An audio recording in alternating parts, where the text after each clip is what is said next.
hari Senin. Gimana Senin Anda hari ini? Sejuk ya, karena udah mulai gerimis di siang hari ini. Saya Kak Rose siap menemani Anda di acara Rumpi Musik Kerja.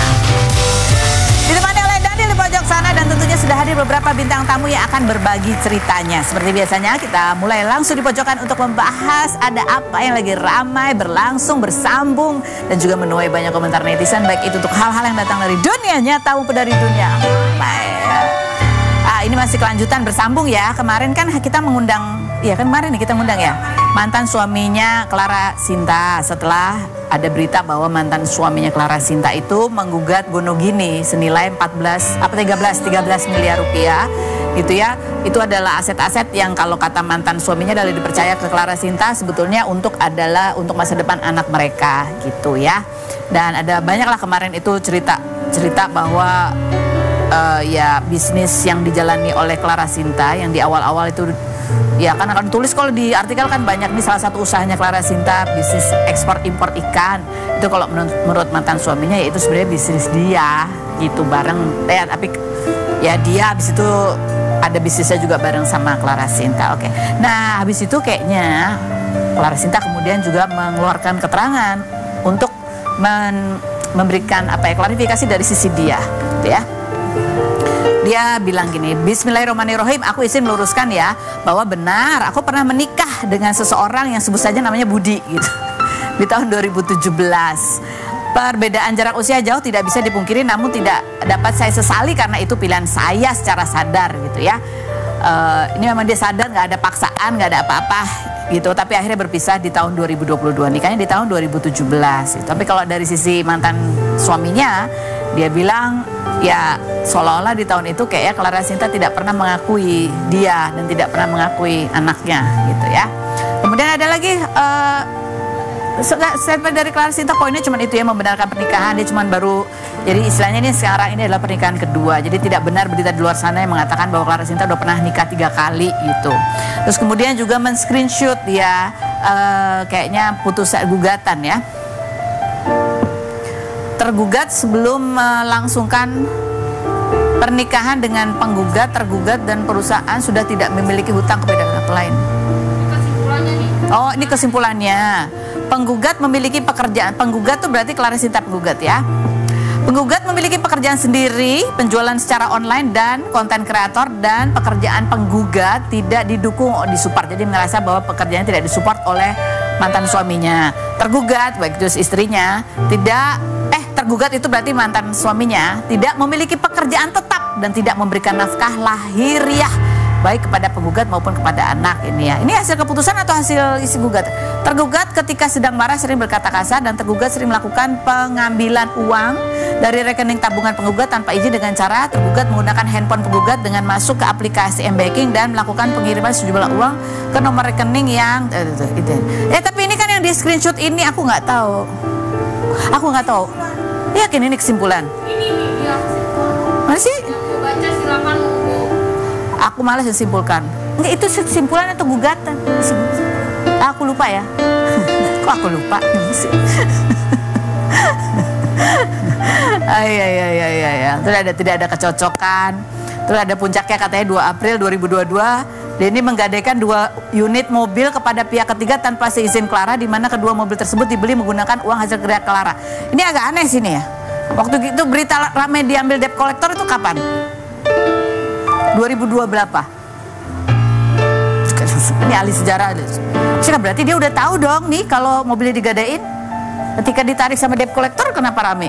Oh, yang debt collector 2023. Padahal di bulan April kan udah tahu nih mobilnya digunakan.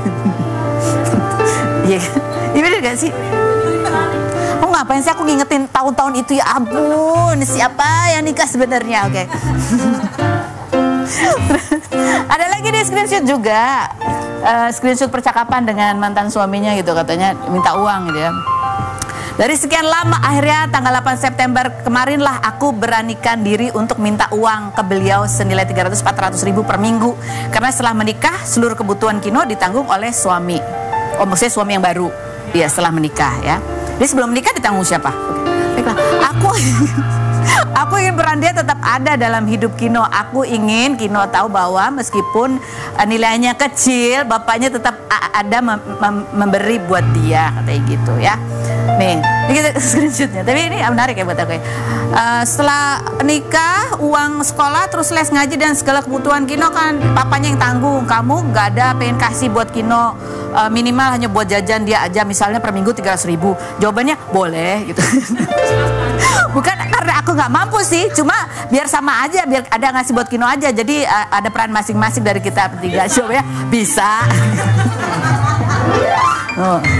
Ini sih masih gimana ya? Kita nggak tahu, ini kan hanya sepenggal WhatsApp ya. Tapi ini masih mending banget ya, minta 300.000 per minggu dijawab boleh, bisa gitu ya. Banyak bapak-bapak di luar sana yang bahkan nggak bisa di WhatsApp. Ya kan?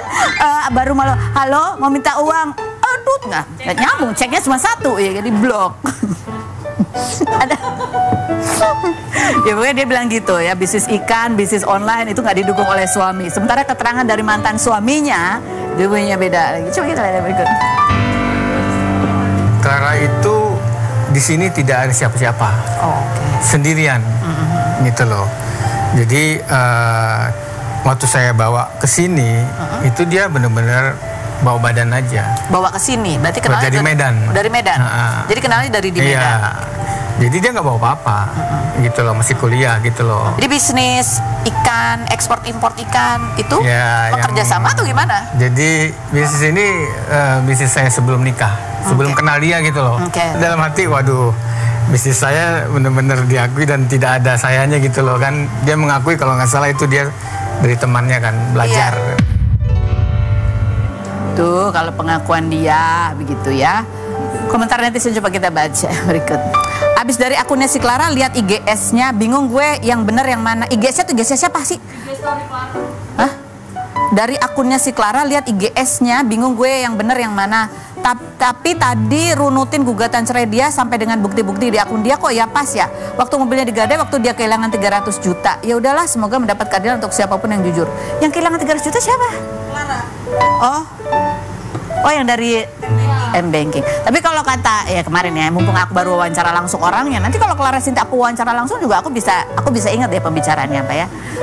Kalau kata mantan suaminya, dia bilang ya namanya harta bersama itu kan yang didapat di dalam pernikahan, begitu ya.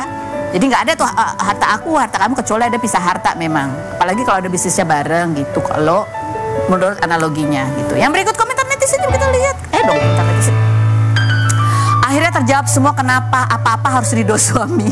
Biar nanti kalau cerai atau pisah nggak ada gugatan lagi karena suami udah ridho. Yang berikut, intinya perilaku Clara Sinta sangat mengkhawatirkan sebab ada indikasi harta yang dia wariskan untuk anaknya habis begitu aja. Mungkin ini dia dari POV mantannya. Yang berikutnya ada lagi. Apa? Kemarin aku terlihat tuh yang DM itu loh, ada netizen yang bilang oh ini mungkin karena apa sih, karena ada suaminya sekarang minta Clara Sinta ngapus foto-foto mantannya. Nah itu kan nggak jelas. Ini maksudnya mantan apa nih gitu. Clara Sinta lupa hapus foto mantan rumah tangga dengan Alexander Asad kini terancam bubar. Murni kesalahanku.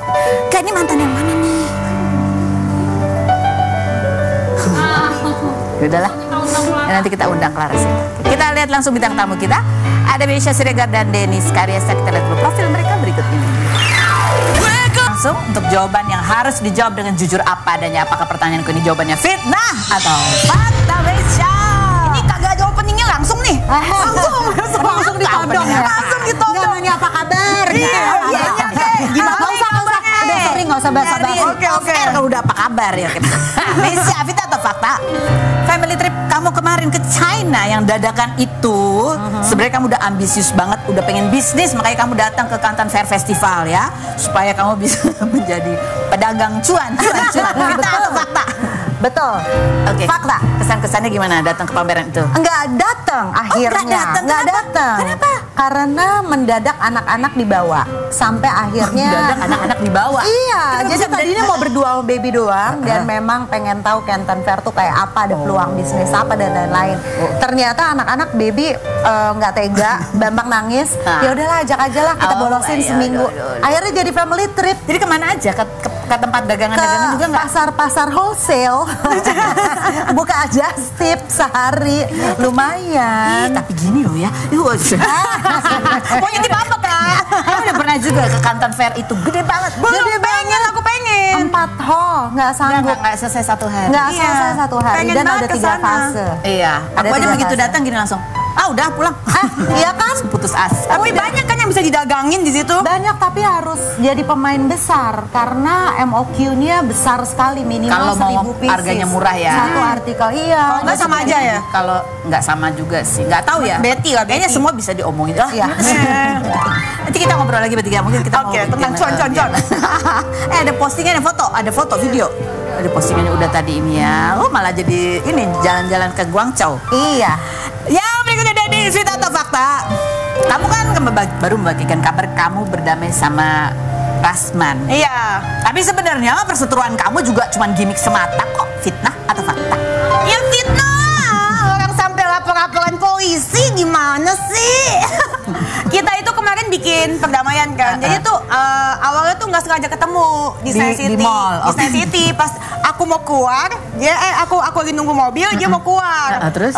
Terus gitu aku kan kalau sama semua musuh kan friendly. Hai Bang Rasman. Kamu oke. Iya, hai dia Bang preskon aja Rasman. kamu Iya, datengin Bang ya. Rasman. Iya, terus segitu udah ketemu ngobrol, dia tos sama Jaden. Oh, oke, Terus segitu katanya hati dia terbuka lah, tersentuh katanya lihat Jaden. Oh, iya, Jaden kan duta damai 2025 ya.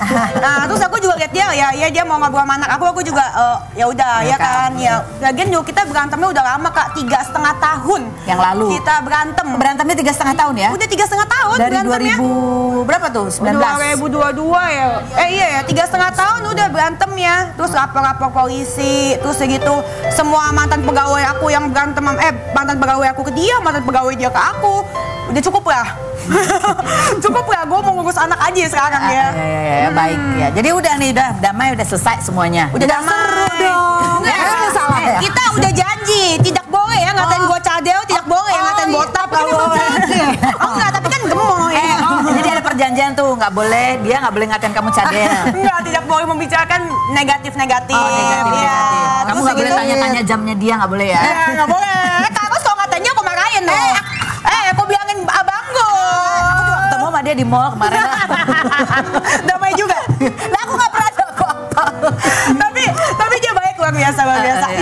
Istrinya sama anaknya. Iya. Aku tuh ada salah sama istri dan anaknya. Kan aku berantem sama dia. Harusnya aku berantemnya sama dia aja gitu. Aku membuat anaknya itu dan istrinya ke bawah-bawah.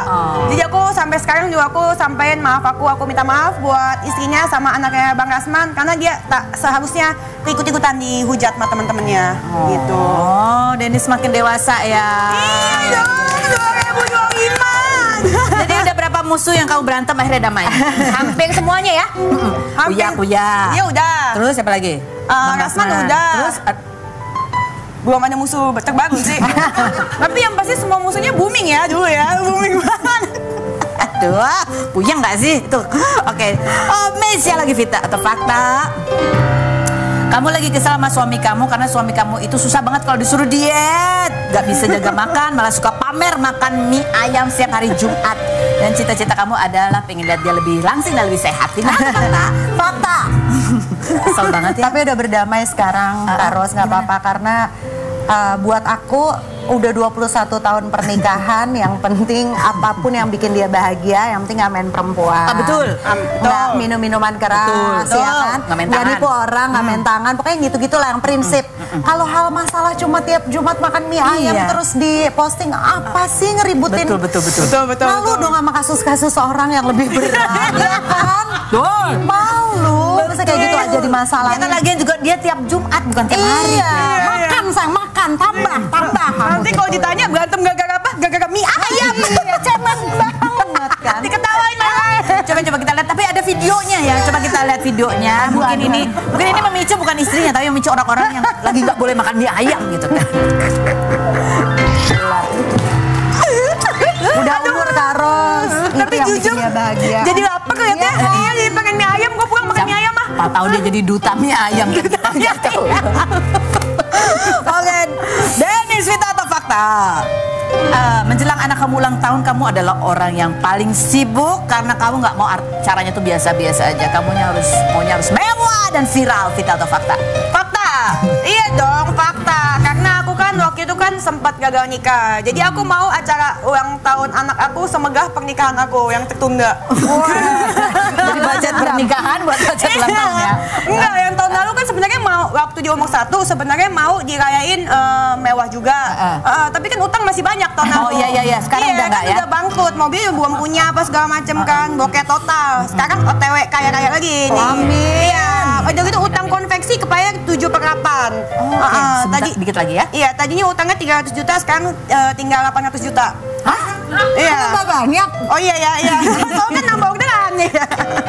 Oh, nambah orderan, makanya modalnya harus yang disetor lebih banyak. Iya, gitu ya. benar. Kemarin kan sempat habis banget nih. Habis banget. Kemarin Ibaratnya di minus tabungan mimisan lah. Mimis. Kalau diibaratkan, kalau Iya. sebelumnya mungkin tahun lalu minus, kalau sekarang tuh berapa? Ada plusnya lah. Ada plusnya. Udah agak bangkit lah. Alhamdulillah. Oke, baik ya, berikut Indonesia. Vita atau fakta? Kamu sekarang lagi merasa baperan banget lihat anak-anak bahagia dengan kehidupannya, suka ketawa-ketawa sendiri, kamu tuh ngerasa kayak nggak diajak gitu. Vita atau fakta? Ini juga receh ya sebenarnya. Ini tuh problem ibu-ibu yang masuk perimenopause. Oh, iya. Jadi udahlah ya, diterima aja. Ada suasana hati yang mood swing, dikit-dikit mellow, dikit-dikit terharu gitu ya. Ya udahlah, diterima aja. Oh iya, sama itu katanya suaminya lebih seneng main sama kucing. Kayak gitu aja dibahas dia di posting. Tapi lega gitu loh Kak Ros. Kayak ini ternyata bermunculan tuh orang-orang yang sama perasaan melo. Iya, Mbak Misha sama, aku juga suka gitu, tiba-tiba suka nangis tanpa sebab gitu. Perimeno kali ya. Udah dibikinin lagu belum? Bentar lagi. Ya kan sebagai inspirasi lagu gitu ya tentang melo. Dan baby memang lagi suka main sama kucing-kucing Iya, gitu. iya, kucing gue lagi nambah lucu lah. Pada diajak pergi berduaan aja, pernah ngajak anak-anak aja gitu ya. Oke, lanjut. Denis, Vita atau fakta? Aduh, mana nih banyak banget sih. Yang Denis, kamu pikir ketika kamu menyapi Jaden kamu bakalan senang, ternyata justru kamu sedih. Fitnah atau fakta? Fakta. Ini udah mirip-mirip lah ini ya. Fakta, iya benar. Aku pikir dulu kan, waduh gue pengen cepet-cepet nyapi nih, karena biar bisa benerin badan, biar kalau nggak, badan kan hancur banget, naik 20 kilo, makan juga nggak bisa dijaga. Iya, mie ayam semua sampai mangkok-mangkoknya aku makan, Kak, lapar. Beling ya terus? Beling. Iya, makan nggak bisa dijaga, terus olahraga juga nggak mungkin kan aku sambil kerja. Tapi Peri kan umur 2, memang mau disapi, sedih sih, kayak tiap hari kayak ada sesuatu yang hilang gitu. Kan mulai dijarakin, mulai dijarangin, mulai diserang-seringin. Iya, sedih. Malam udah nggak boleh. Iya, biasa kan malam berpelukan. Iya. Sekarang kan nggak bisa, kalau berpelukan gitu pasti dianya mau lagi. Iya, sedangkan kitanya harus nggak boleh nggak tega, harus tega. Ya tapi lagi batuk pilek, jadinya batal gitu hari ini. Karena harus ditonan ya.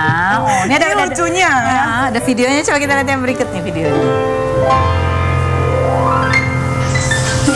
Oke, lanjut berikutnya. Mesya, Vita atau fakta? Bambang itu lagi pengen banget belajar nyanyi dengan teknik falsetto ya. Tapi bapaknya yang penyanyi itu justru nggak bisa ngajarin karena dia suaranya rendah. Vita atau fakta? Fakta. Ada video lucu. Dua paling nyaranin tapi nggak dicontohin ya. Nggak guna. Nggak guna. Ibunya lah nyolot contohnya. Aduh. Kayaknya papanya cocok buka channel mukbang gitu loh. Udah bapaknya tuh juri ya, juri kan? Acara penyanyi-penyanyi gitu ya. Ternyata emang jagonya komen. Aduh nggak maaf. Aduh ya. Ada lagi dari terakhir ya buat Denis, Vita atau fakta? Denis, kamu itu menolak dikasih uang sama bapaknya anak kamu karena kamu sakit hati dan udah nggak mau lagi ada hubungan apa-apa sama dia. Fitnah atau fakta? Fitnah. 10 JT terlalu imut lah, Kak Ros. Ambil sana duit imut lo. Jadi kamu sebenarnya tapi kamu menolak atau terima? Aku tolak. Oh, kamu tolak. Waktu lagi bokeh banget sih sempet terima, tapi sekarang kan udah ada duit lagi. Sorry ya, harga diri. Oh, harga diri. Tanpa donatur hidup saya tetap teratur. Ya. Tapi kan itu kan maksudnya bukan buat kamu, itu kan buat anak kamu. Iya nggak cukup, tapi buat apa kalau dia ngasih 10 juta tapi dia pernah suruh aku tes DNA. Terus, iya dia kan suruh tes DNA, terus segitu waktu kue hamil tes DNA dulu ya baru gue kasih duit nanti. Jadi dia pernah kayak gitu. Iya, lebih ke enak sih. Terima. Terus gitu kalau misalkan udah tes DNA ntar baru gue biayain gitu segala macam. Nanti gue tes DNA dulu apa segala macam ya. Kita cewek inget lah, apalagi lagi hamil, apalagi lagi busui, inget-inget terus. Jadi ya ogah gitu. Lagian nggak cukup juga 10 jeti. Gue bilang ambil sana duit imut lu, bapak main kundang, bapak durhaka, sabar. Enggak musuhan kok. Ini kan cuman jujur. Tuh. Boleh, bisa. Ya bener kan? Gak masalah kan Kak? Ya, Kenapa kita harus menerima dari orang tapi kita kepahitan? Itu cukup juga kagak. Tapi diomongin ke orang, gue tanggung jawab gitu. Iya kan? Sementara kan sekolah aja berapa? Iya kan? 7 jeti. Makan masih Wahyu. Iya kan? Wah, baik. Iya benar. Bisa. Kita mau dicukup bintang tamu kita selanjutnya. Ini ada seorang psikolog gitu ya akan kita ajak ngobrol. Ini berkaitan juga kejadian yang terjadi di hari Jumat kemarin, di mana ada ledakan di sebuah sekolah di musolanya begitu pada saat sholat Jumat ya. Dan terduga pelakunya adalah siswa juga yang masih kelas 12. Dan dugaannya adalah karena terpengaruh media sosial, karena terpengaruh dengan paparan-paparan konten-konten yang kekerasan gitu melalui media sosial. Nah, kita pengen tahu nih seberapa kuatnya sih pengaruh tontonan itu, kemudian apa yang membuat itu kemudian mendorong menjadi sebuah perilaku, dan apa kepuasan apa yang didapat dan bagaimana cara mencegahnya. Kita lihat dulu profilnya Joyce Manurung berikut ini.